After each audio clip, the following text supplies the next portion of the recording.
Avanti কালারটেক্স limited ও crony গ্রুপের শ্রমিক কর্মচারীদের 7 মাসের বেতন বোনাস বকেয়া রেখে বেআইনিভাবে ছাঁটাই করা হয়। 7 মাসের বকেয়া বেতন দিতে হবে। শ্রমিকের ন্যায্য দাবি মানতে হবে, মানে নাও।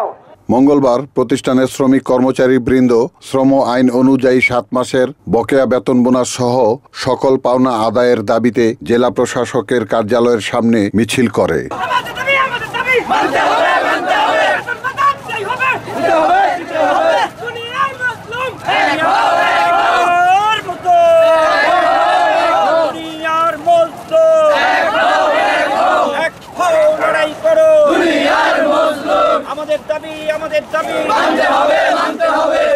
Report Shahjahan Chowdhury, NAN TV, Narayanganj.